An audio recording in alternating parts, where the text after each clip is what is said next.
Hello everyone, आज की video यहाँ पे दिल्ली यूनिवर्सिटी एडमिशन 2024 के ऊपर है। यहाँ पे मैं बात करने वाला हूँ इम्पोर्टेंट इंस्ट्रक्शन के ऊपर, क्योंकि दिल्ली यूनिवर्सिटी का अभी पोर्टल जो है आ चुका है। पोर्टल पर बुलेटिन आ चुका है। ठीक है, पोर्टल तो बहुत पहले से ही एक्टिव था, लेकिन जो बुलेटिन है वो अभी आया है। बुलेटिन में कई सारी चीज़ें मेंशन हैं और मैं यहाँ पे कोर्स वाइज जो है यहाँ पे एलिजिबिलिटी की बात अभी नहीं करूँगा। उसके ऊपर पर्टिकुलर बहुत सारी वीडियो आती रहेगी, क्योंकि यहाँ डिस्कस करूँगा तो 2.5 से 3 घंटा लग जाएगा। पहली चीज़ इम्पोर्टेंट इंस्ट्रक्शन में ये है कि जो आपका एडमिशन है सीयूटी के थ्रू होगा, और जो है सीयूटी के थ्रू रेगुलर बच्चों को होगा। अगर आप लोग यहाँ पे सोल में एडमिशन लेना चाहते हो या एनसी वेब में एडमिशन लेना चाहते हो तो दिल्ली यूनिवर्सिटी के लिए कोई भी सीयूटी नहीं है रिक्वायर। लेकिन अगर आपको दिल्ली यूनिवर्सिटी में रेगुलर कॉलेज करना है, रेगुलर कॉलेज जाना है, तो उसके लिए सीयूटी के अंदर अपीयर होना पड़ेगा 2024 के एग्ज़ाम में। अगर कुछ बच्चे ये सोच रहे हैं कि मैं 2023 के एग्ज़ाम में अपीयर हुआ था तो क्या मेरे वो वैलिड रहेंगे स्कोर 2024 में, तो ऐसा नहीं है। अगर आप दोबारा एडमिशन आपके नंबर कम आए थे पिछले साल और अगर आपको इस साल एडमिशन लेना है तो 24 के एग्ज़ाम में दोबारा अपीयर होना पड़ेगा सीयूटी के। ठीक है, बुलेटिन और इन्फॉर्मेशन में सारी एलिजिबिलिटी होती है, जो कि मैं अच्छे से आपको एक्सप्लेन करूँगा। उसी के बाद आपको सीयूटी का फॉर्म फिल करना है, अभी मत फिल करना जल्दबाजी में। ठीक है, वरना आपका एडमिशन भी नहीं होगा अगर आपने कुछ मिस्टेक कर दी फॉर्म के अंदर। ठीक है, और बाकी अगर मैं यहाँ जो सबसे इम्पोर्टेंट पॉइंट है वो ये है, देखो आप तो किसी भी बोर्ड से पास आउट हो तो इससे मैटर नहीं करता। 5वां पॉइंट बहुत मैटर है। 5वें पॉइंट में क्लियर है, आप लोग पढ़ सकते हो। For admission of University of Delhi, अगर आप ड्यू में एडमिशन लेते हो तो it is mandatory for the candidate to appear in CUET UG 2024। तो यहाँ पे बच्चा जो है सीयूटी 2024 के अंदर अपीयर होगा, यानी एग्ज़ाम देकर आएगा। इन दोज सब्जेक्ट इन विच ही और she is appearing has passed class 12। तो बेसिकली आप लोगों ने उसी सब्जेक्ट का सीयूटी का एग्ज़ाम देना है जिस सब्जेक्ट को आपने क्लास 12 के अंदर पढ़ाई करी थी। अब फॉर एग्जांपल यहाँ पे एक अच्छे से एग्जांपल देके समझाता हूँ। जैसे होता क्या है, अगर आपने हिस्ट्री का एग्ज़ाम देकर आ गए सीयूटी के अंदर, आपने हिस्ट्री क्लास 12 में नहीं पढ़ी थी, तो एनटीए तो आपसे कुछ नहीं कहेगा, आप तो एग्ज़ाम देकर आ जाओ। क्यों? मैंने पहले भी वीडियो में कहा एनटीए का काम सिर्फ एग्ज़ाम कंडक्ट करवाना है। तो एनटीए तो कहेगा ठीक है, हम हिस्ट्री का एग्ज़ाम ले लेंगे, तुम्हारा एडमिट कार्ड आ जाएगा, रिजल्ट भी आ जाएगा, एग्ज़ाम भी देकर आ जाओगे, सब कुछ आ जाएगा। लेकिन जब दिल्ली यूनिवर्सिटी की काउंसलिंग स्टार्ट होगी और जब आपका हिस्ट्री वहाँ पे फिल करोगे तो वहाँ पे आपसे पूछेगा हिस्ट्री आपने क्लास 12 में पढ़ी थी या नहीं, और आपने कहा मैंने हिस्ट्री मेरे पे क्लास 12 में सब्जेक्ट नहीं था, मैंने नहीं पढ़ा था। तब यहाँ पे क्या होगा, दिल्ली यूनिवर्सिटी आपका जो हिस्ट्री के जो जितने भी नंबर आए होंगे, चाहे आपने हिस्ट्री में टॉप क्यों ना कर रखा हो, तब भी आपका जो है मार्क्स जो है कंसिडर नहीं होगा। तो ये इंपॉर्टेंट चीज़ है। अब एक और एग्जाम्पल देता हूँ, ये गलती कौन बच्चे करते हैं। तो गलती देखो, ये कई बच्चे कर रहे थे लेकिन अब बहुत कम होता है। पहले जब सीयूटी आया था तो उसमें काफ़ी मतलब बच्चों ने गलती करी थी, क्योंकि उन्हें पता नहीं था। अब जैसे पीसीबी के जो स्टूडेंट होते हैं, पीसीबी का मतलब आप लोग समझ गए, फिजिक्स केमिस्ट्री बायोलॉजी। अब ये जो साइंस के स्टूडेंट होते हैं, अब हो सकता है भाई ये अपनी स्ट्रीम क्लास 12 में इन्होंने पीसीबी थी इनके पास, अब हो सकता है कि क्लास 12 के बाद ये अब ये सोच रहे हैं कि मुझे जो है हिस्ट्री ऑनर्स करनी है, ज्योग्राफी ऑनर्स करनी है, बीकॉम ऑनर्स करनी है, तो ये इन सब्जेक्ट में जाते हैं। तो ये बच्चे क्या करते हैं, इनकी सबसे बड़ी मिस्टेक ये होती है, ये सोचते हैं कि मैंने पीसीबी पढ़ा था, अब क्लास 12 में अगर मुझे मतलब ग्रेजुएशन करनी है पॉल साइंस में, तो मैं पॉलिटिकल साइंस का एग्जाम देकर आया था सीयूटी के अंदर।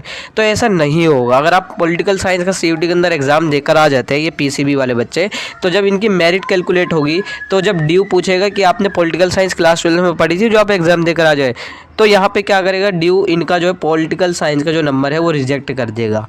ठीक है, आपने अगर क्लास 12 में पीसीबी पढ़ी तो क्लास 12 का ही एग्ज़ाम देकर आओ। मोटा मोटी आप इतना समझ लो, आपको जो क्लास 12 में आप जो सब्जेक्ट पढ़े हो उन्हीं सब्जेक्ट का आपका एग्ज़ाम देना है, उसके अलावा नहीं देना, अगर आप सिर्फ ड्यू को टारगेट कर रहे हो। ठीक है, बाकी और यूनिवर्सिटी के अलग अलग हो सकते हैं, लेकिन ड्यू का स्पेशल क्राइटेरिया यही है। बाकी नीचे आता हूँ, कुछ बच्चों के लिए यहाँ पर जो मैं बात करने वाला हूँ वो ये है कि allocation and admission will be based only on the combination of language वगैरह के। अब ये डिपेंड करता है कि आप किस कोर्स को टारगेट कर रहे हो। देखो, कुछ कोर्स के लिए जनरल टेस्ट कंपलसरी है, कुछ कोर्स के लिए जनरल टेस्ट कंपलसरी नहीं है, जो मैं अभी आगे आपको दिखा भी दूंगा। ठीक है, अब यहाँ पे मैं नीचे आ जाता हूँ। ओनली स्कोर ऑब्टेन, जो आपने जो सीयूटी में स्कोर ऑब्टेन करा है, यानी जो आप करोगे, आप एग्जाम देकर आओगे ना, जब मई में आपका एग्जाम होगा, जब रिजल्ट डिक्लेयर होगा तो उसी के बेस पर आपका एडमिशन होगा। ठीक है, और यहाँ पे क्लास 12 के मार्क्स वगैरह नहीं देखे जाएंगे, ये चीज़ ध्यान रखनी है। आपका सीयूटी का ज़्यादा स्कोर देखा जाएगा, सीयूटी का ही स्कोर देखा जाता है। ठीक है, बाकी यहाँ पे grievance related non appear in CUT UG 2024 और require language domain general test will not be entertain. ठीक है, तो ये चीज़ ध्यान रखनी है जब भी आप एग्ज़ाम देने जाओ। पहले तो मैंने ये कहा कि CUT का फॉर्म जल्दबाजी में मत फिल करो, पहले आप अपनी एलिजिबिलिटी देखो, CUT के अंदर कौन से सब्जेक्ट देने वो ज़रूर चेकआउट करो। अब कुछ बच्चे कह रहे हैं जैसे NTA की वेबसाइट पर ऑलरेडी आ रहा है कि हमें कौन सा एग्ज़ाम देना है। ठीक है, अगर इस यूनिवर्सिटी टारगेट करो, मैं कहूँगा कि वो भी ठीक है, लेकिन आपको रीवेरीफाई करना है पर्टिकुलर यूनिवर्सिटी के बुलेटिन को चेकआउट करके। ये रीवेरीफाई करना आपके लिए इंपॉर्टेंट है, क्योंकि देखो NTA का काम एग्ज़ाम को कंडक्ट करवाना, मैं बार बार कह रहा हूँ। आपको जैसे ही रिज़ल्ट आएगा NTA आपकी मेरिट नहीं बनाता है, मेरिट आपकी यूनिवर्सिटी बनाती है, तो ये गलती मत करना आप लोग। ठीक है, बाकी यहाँ पे कोई एज बार का वो नहीं है कि आप लोग सोचो कि क्या एज क्राइटेरिया, तो एज का क्राइटेरिया नहीं होता पढ़ने के लिए, बेसिकली एज का कोई क्राइटेरिया नहीं होता है। बाकी यहाँ पे और मैं नीचे आ जाता हूँ, द नेम एंड द देखो जो भी कैंडिडेट अपना क्या नाम है, अगर वो किसी उससे बिलोंग करता है, क्या नाम है, रिजर्वेशन कैटेगरी से, तो वो ध्यान रखना है कि उसका जो सर्टिफिकेट सही होना चाहिए, और जो क्लास 10 के बेस पर ही अपने मार्क्स और जो उसकी क्लास 10th और 12th की मार्कशीट पे जो नेम है उसी नेम फिल करना है। ऐसा ना हो कुछ आगे पीछे स्पेलिंग एरर है। ठीक है, ये सब गलती मत करना। गैप ईयर का सर्टिफिकेट नहीं चाहिए होता है। ठीक है, ये चीज़ ध्यान रखनी है। बाकी यहाँ पे मैं नीचे आता हूँ, आपको समझा देता हूँ कि क्या है। देखो यहाँ पे ये आपका जो है स्ट्रक्चर है, CUT का जो है स्ट्रक्चर है, ये ड्यू का स्ट्रक्चर हम इसे कहते हैं। ड्यू ने 2 सेक्शन बांटे, लैंग्वेज का सेक्शन A होता है जो CUT NTA बांटता है। ड्यू जो है सेक्शन 1A और सेक्शन 1B में बांटता है इसे। फिर सेक्शन 2 में जो NTA ने ऑलरेडी बांट रखा है, 27 सब्जेक्ट डोमेन हो गए। तीसरा है जनरल टेस्ट। ठीक है, अब यहाँ पे आप लोगों को बताऊँ, NTA ने क्लियर कह रखा है कि इस बार आप लोग 6 सब्जेक्ट चूज़ कर सकते हो, जो मैंने ऑलरेडी फॉर्म में बता रखा है फिल करते हुए। ये दोबारा से यही पॉइंट आ गया, लिखा हुआ कि कैंडिडेट को उसी सब्जेक्ट में अपियर होना जो उसने क्लास 12 में पढ़ा था। नीचे अगर मैं आता हूँ तो यहाँ पे साफ साफ लिखा है कि क्लास 12th में आप लोग कम से कम मतलब CUT के अंदर कम से कम एक लैंग्वेज देकर आओगे। अगर आपने जैसे कई बच्चे होते हैं हिंदी और इंग्लिश पढ़ रखे होते क्लास 12 में, तो आपको हिंदी या इंग्लिश में से किसी एक का एग्ज़ाम देना है। अब ऐसा ना हो, अब कुछ बच्चे क्या हो सकते हैं, अब भाई आपने फ्रेंच में एडमिशन लेना, तो फ्रेंच के देकर आ गए और आपने फ्रेंच क्लास 12 में पढ़ी नहीं थी, तो आपका एडमिशन नहीं होगा। आप वही सब्जेक्ट देकर आओगे जो आपने क्लास 12 में पढ़े थे। मैं बार बार कह रहा हूँ, लैंग्वेज आपको एक चूज़ करनी है और 3 डोमेन चूज़ कर लेने हैं। ठीक है, बाकी यहाँ पे डोमेन सब्जेक्ट चूज़ करने हैं, जो सब्जेक्ट वो आपने क्लास 12 में पढ़ा होगा। अब जनरल टेस्ट की तो जाहिर सी बात है, जनरल टेस्ट होता नहीं है क्लास 12 में किसी के पास। जनरल टेस्ट ही है। ठीक है, ऐसा नहीं है कि कोई ये सब्जेक्ट है, तो जनरल टेस्ट के लिए कोई रिक्वायरमेंट नहीं है कि आपने क्लास 12 में पढ़ा आपके पास ये सब्जेक्ट। जनरल टेस्ट नॉर्मल होता है। ठीक है, तो जनरल टेस्ट के लिए नहीं घबराना, लेकिन जो आपकी लैंग्वेज चूज़ करोगे और जो आप डोमेन चूज़ करोगे, इनमें आपने क्लास 12 में पढ़ा होना चाहिए ये सब्जेक्ट। ठीक है, अब अगर मैं नीचे आता हूँ थोड़ा सा एक्सप्लेन कर दूँ, हालांकि पर्टिकुलर वीडियो भी आएगी इनके ऊपर,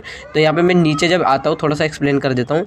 जैसे फॉर एन एग्जांपल, अगर आपको BA ऑनर्स बंगाली करनी है, BA ऑनर्स बंगाली में 2 कॉम्बिनेशन है। ये और का मतलब ये है कि आप लोग या तो ऊपर का कॉम्बिनेशन फॉलो करो या नीचे का, कोई एक ही कॉम्बिनेशन फॉलो करना है किसी एक में। ठीक है, दोनों में से कोई एक है, या तो आपने बंगाली देनी है CUT के अंदर। अब मैंने कहा कि क्लास 12 में आपके पास हो सकता है बंगाली लैंग्वेज ना हो, तो भाई कोई बात नहीं, आप लोगों के पास हिंदी इंग्लिश थी, तो आप एक एग्ज़ाम हिंदी का देकर आ जाओ। अगर इंग्लिश आपकी अच्छी है तो इंग्लिश का एक एग्ज़ाम हो जाएगा आपका। अब यहाँ पे 2 सब्जेक्ट जो है आपको B1 और B2 से चूज़ करने हैं। यहाँ पे 2 सब्जेक्ट, यहाँ पे क्या लिखा है, any 1 subject from either list B1। हाँ सॉरी, यहाँ पे मैं आता हूँ वापस, इधर है ये, any 2 subject from list B1। अब यहाँ पे लिस्ट B1 से आपको 2 सब्जेक्ट चूज़ करने हैं। दिल्ली यूनिवर्सिटी की 2 लिस्ट है यहाँ पे, लिस्ट 1 और देखो यहाँ पे डोमेन सब्जेक्ट की 2 लिस्ट है। अब लिस्ट B1 ये है, तो B1 में से आपको कोई यहाँ पे 2 सब्जेक्ट चूज़ करने हैं यहाँ से B1 से। ठीक है, अब यहाँ पे इसने क्या कहा, नीचे आओगे बंगाली लैंग्वेज में। अब यहाँ पे इसने कहा है कि बाकी आप लोगों को एक और सब्जेक्ट चूज़ करना है जो B1 या B2 किसी से भी हो सकता है, तो आप लोग किसी से भी चूज़ कर लो, या तो B1 से 3 सब्जेक्ट चूज़ कर लो, या B1 B2 से B1 से तो 2 चूज़ करना आपको कंपलसरी है, ये ध्यान रखो। ठीक है, अब ये इस तरीके से आपको चूज़ करना है। ये देखो मैंने दोबारा कहा, ये हर कोर्स का अलग अलग हो सकता है चूज़ करने का क्राइटेरिया। इसके ऊपर तो मैं पर्टिकुलर वीडियो भी लेकर आऊँगा कि कैसे चूज़ करना है, क्या एलिजिबिलिटी क्राइटेरिया BCom के लिए, तो उसकी पर्टिकुलर वीडियोज़ आती रहेगी। ठीक है, जैसे मैंने JMI की बनाई है, जामिया की। ठीक है, तो ये गलती मत करना, CUT के अंदर वही सब्जेक्ट का एग्ज़ाम देकर आना जो आपने क्लास 12 में पढ़े थे, यानी जो आपके पास क्लास 12 में वो सब्जेक्ट थे। बाकी अगर आप लोगों को जल्दबाजी है फॉर्म फिल करने की, मेरे को बता दो पहले, तो आप मुझे व्हाट्सएप पे मैसेज कर दो, मैं आपको व्हाट्सएप पे बता दूँगा कि आपको कौन कौन से एग्ज़ाम CUT के अंदर देकर आने हैं। ठीक है, तो यही सारी चीज़ें व्हाट्सएप मैसेज कर सकते हो या इंस्टा पे भी मैसेज कर सकते हो। अगर आप लोग इंस्टा पे कोई क्वेरी रहती है तो इंस्टा पे भी मैं क्वेरी आपकी सॉल्व कर दूँगा। ठीक है, तो यही सारी चीज़ें, जल्दबाजी में फॉर्म मत फिल करो, अभी थोड़ा सा वेट करो फॉर्म का। ठीक है, बाकी मैंने ऑलरेडी बता रखा है आपको टेस्ट पेपर कैसे सिलेक्ट करना है, वो सारी चीज़ें ऑलरेडी आपको चैनल पे मिल जाएगी। ठीक है, बाकी अगर आप लोगों की कोई क्वेरी है इंस्टा पे मैसेज कर सकते हो। इंस्टा आईडी का लिंक मैंने डिस्क्रिप्शन बॉक्स में दे रखा है।